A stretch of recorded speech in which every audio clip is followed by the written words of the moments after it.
Hey everyone, क्या हाल चाल? बढ़िया। तो चलो, नए वीडियो में आपका स्वागत है। आज हम डिस्कस करेंगे क्लास 11th की एनसीईआरटी में बायोलॉजी में कुछ क्वांटिटेटिव वैल्यू दी गई हैं जो हमें याद रखना बहुत ज़रूरी है। नीट के लिए, बोर्ड के लिए, ऐसे जनरल पॉइंट ऑफ व्यू में भी हमें इसको याद रखना चाहिए। और यहाँ से डायरेक्टली इनडायरेक्टली कहीं ना कहीं से क्वेश्चन आ जाता है नीट में। तो चलो बिना देर के स्टार्ट करते हैं। मेरा नाम है आकिब खान। आप इस वीडियो को एज ए पॉडकास्ट भी यूज कर सकते हैं। कहीं पे भी रहें, कान में लगा के एयरफोन हेडफोन जो भी है, आराम से इसको लर्न कर सकते हैं, रिवाइज कर सकते हैं।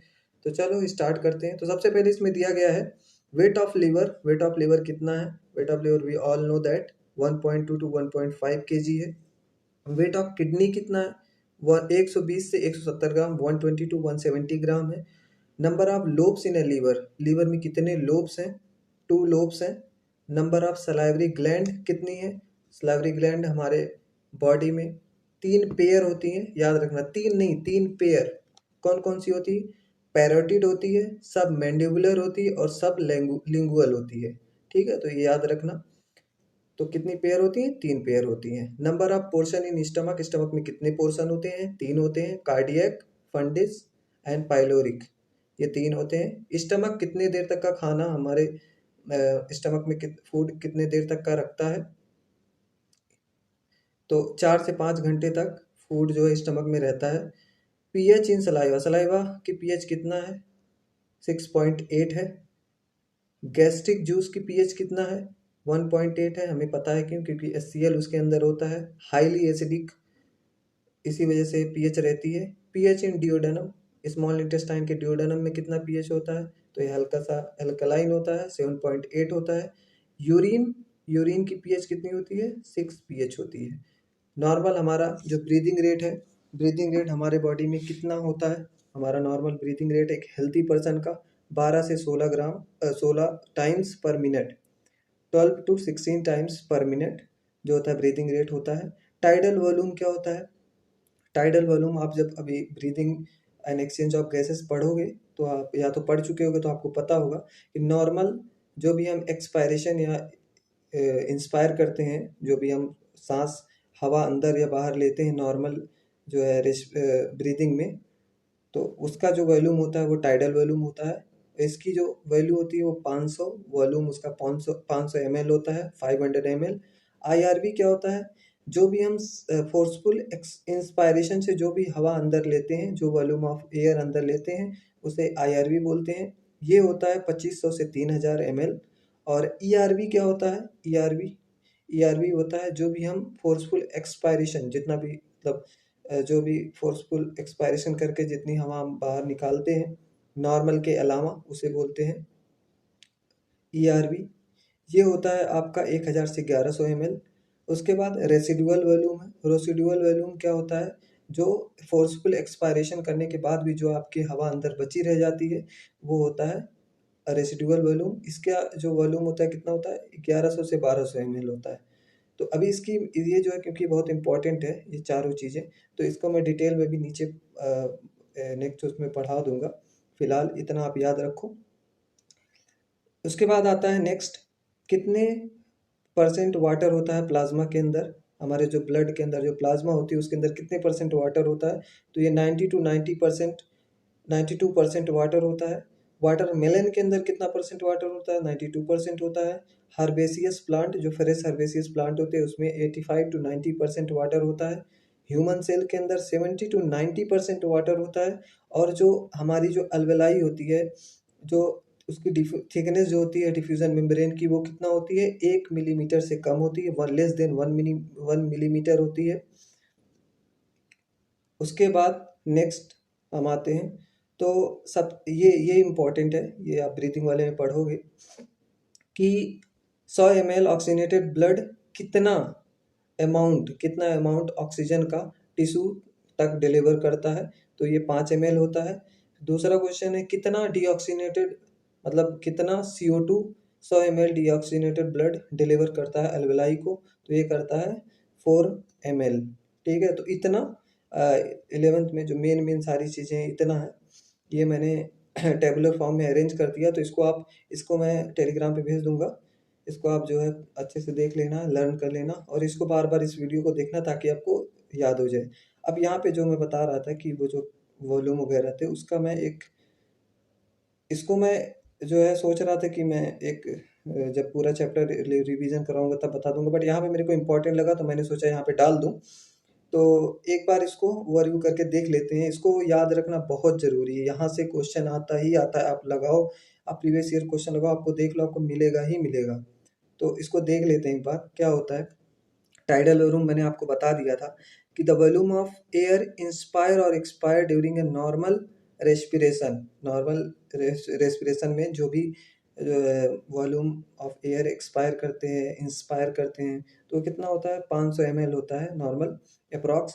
एवरेज कितना होता है पर मिनट 6000 से 8000 ml पर मिनट हम लोग जो है मतलब एयर अंदर और बाहर करते हैं। इंस्पायरेटरी रिजर्व वॉल्यूम जिसे IRV बोलते हैं, ये क्या होता है additional amount of air a person can inspire by forceful inspiration. वही है कि मतलब फोर्सफुल इंस्पिरेशन, दम लगा के जितना खींच पाए अंदर हवा, वो जो एडिशनल अमाउंट होता है टाइडल वॉल्यूम के अलावा, जो एडिशनल अमाउंट ऑफ एयर होता है उसी को बोलते हैं इंस्पायरेटरी रिजर्व वॉल्यूम। ये कितना होता है 2500 से 3000। ये डेटा याद रखना, अभी जब हम कैपेसिटी पढ़ेंगे ना तो ये आपको आना ही आना चाहिए। एक्सपिरेटरी रिजर्व ERV क्या हुआ, यहाँ पे दम लगा के हमने खींचा अंदर हवा, अब हम दम लगा के क्या कर रहे हैं, वापस हवा वापस फेंक रहे हैं, मतलब एक्सपायर कर रहे हैं। तो उसका कितना हुआ 1000 से 1100 ml हुआ। ठीक है। उसके बाद रेसिडुअल वॉल्यूम क्या होता है, मैंने आपको ये तो बता ही चुका हूँ मैं। ये रेसिडुअल वॉल्यूम होता है the volume of air remain in the lungs even after the forceful expiration. Forceful expiration करने के बाद भी जो हवा रह जाती है उसी को बोलते हैं रेसिडुअल। ये 1100 से 1200 हुआ। अरे एवरेज ऐसे दिमाग लगाओ ना यार। देखो ये IRV जो हमने कितना, हम 2500 से 3000 ले सकते हैं ना, तो इतना जो है बाहर फेंक देंगे 1000 से 1100, तो कुछ ना कुछ तो बचेगा ना, तो वो रेसिडुअल वॉल्यूम वही तुम्हारा आ जाएगा। उसके बाद अब हम ये कैपेसिटी पढ़ते हैं। अब देखो कैपेसिटी जब हम पढ़ेंगे ना, थोड़ा सा मैं कर देता हूँ ताकि आपको सारा दिखे। तो जब कैपेसिटी पढ़ेंगे ना तो कुछ नहीं होता है, by adding few respiratory volume को ऐड करके ही हम जो है पल्मोनरी कैपेसिटी जो है उसको हम डिराइव करते हैं। तो सबसे पहले इसमें हम देख लेते हैं इंस्पायरेटरी कैपेसिटी क्या होती है IC। तो इसमें क्या है the total volume of air a person can inspire after normal expiration. Normal expiration करने के बाद कितना वो ले सकता है, मतलब कितना वो इंस्पायर कर सकता है, हवा कितना वो ले सकता है। तो कितना ले सकता है भाई, टाइडल वॉल्यूम नॉर्मल वाला ले सकता है, प्लस जो है दम लगा के जो खींच पाएगा वो खींच लेगा। एक्सपायर करने के बाद भाई हवा बाहर छोड़ने के बाद क्या कर सकता है, जो मतलब दम लगा के खींच लेगा वो, और जो टाइडल वॉल्यूम जो तो नॉर्मल में रहेगा वो तो लेगा ही लेगा। तो दोनों मिला के यहाँ पे देखो मैंने लिखा है, यहाँ पे दिया गया, इसको रिवाइज लर्न कर लेना। 3000 से 3500 ml ये है। ऐसे एक्सपायरेटरी कैपेसिटी क्या है, इंस्पायर करने के बाद कितना वो छोड़ सकता है। भाई कितना छोड़ेगा, टाइडल वॉल्यूम जो नॉर्मल इंस्पायर करता है वो, और जो है नॉर्मल इंस्पायर किया था वो, और प्लस जो एक्स्ट्रा भाई फोर्सफुल मतलब दम लगा के जो छोड़ पाएगा हवा, कितना चले, तो दोनों मिला के कितना 1500 से 1600 ml इतना वो जो है छोड़ सकता है। तो टीवी देखो कुछ नहीं ऐड करना है, हमने यहाँ पे सारी चीज़ पढ़ी है, अब इन्हीं को तुम ऐड करके इसका तुम्हारा आ जाएगा 1500 से 1600 ml।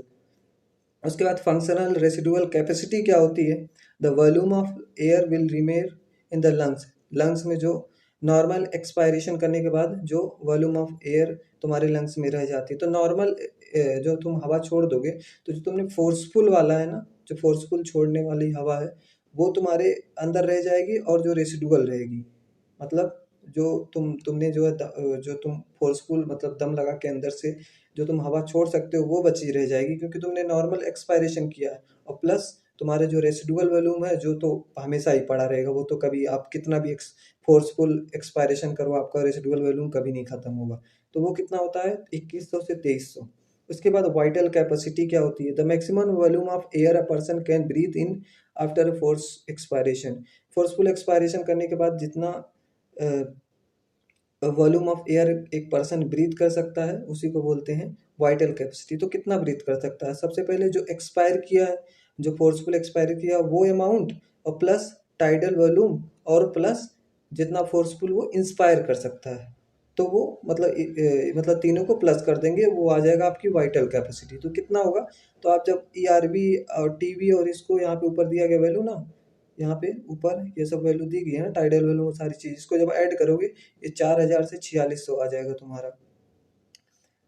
तीनों को जब ऐड करोगे, ERV कितना है देख लो ना यार, ERV तुम्हारा 1000 है, और IRV कितना है 2500, 3500 हो गया, और 500 तुम्हारा जो है टाइडल वॉल्यूम, तो 4000 हो गया, और प्लस एक्स्ट्रा जो वहाँ पे 2500 से 3000 दिया है, तो उसको जोड़ोगे तो कितना 4000 से 4600 आ गया।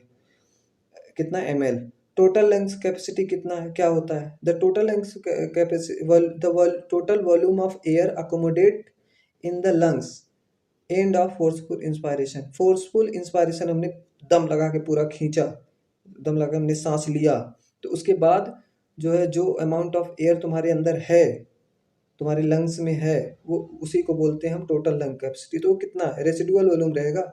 ERV जितना तुम फोर्सफुल एक्सपायरेशन कर सकते हो, वो तुम्हारे लंग्स में एयर है ना, वो रहेगा। TB टाइडल वॉल्यूम तो रहेगा, प्लस बस ये रहेगा, और plus FRV functional residual volume जो तुम्हारा है वो रहेगा, फंक्शनल रेसिडुअल वॉल्यूम। तो वो टोटल मिला के जो तुम्हारा मतलब कहने का मतलब है सबको जो है प्लस कर दो, जितनी भी चीज़ें हैं सबको प्लस कर दोगे तो ये तुम्हारा 5100 से 5800 हो जाएगा। मतलब फंक्शनल रेसिडुअल वॉल्यूम को प्लस RV को और ERV की और TB को, जब इन सबको प्लस करोगे, जोड़ोगे, तो ये तुम्हारा 5100 से 5800 ml आएगा। तो बस यही है, इसको एक बार मैं फिर से रिवाइज करवाऊँगा। ये वाला जो है ना तुम्हारा रेस्पिरेशन वाला, breathing and exchange of gases में, ये पूरा मैं सोच रहा हूँ क्रैश कोर्स जल्दी स्टार्ट करूँ, 15 से 20 से 25 मिनट में पूरा चैप्टर रिवाइज करवा दूँ। मेरे पास पूरी हैंडबुक है तो उसके थ्रू मैं पूरा रिवाइज करवा दूंगा, जल्दी से जल्दी आपका रिवाइज हो जाएगा। इसको मैं, और इस जो मैंने यहाँ पढ़ाया है ना, इसको मैं शेयर कर देता हूँ टेलीग्राम पे, तो डिस्क्रिप्शन में लिंक है टेलीग्राम का प्लस मेरे इंस्टाग्राम का, तो जाके टेलीग्राम ग्रुप ज्वाइन कर लेना, इसको मैं शेयर कर दूंगा। तब तक के लिए बढ़िया एंजॉय करो, पढ़ो, ठीक है, चलो।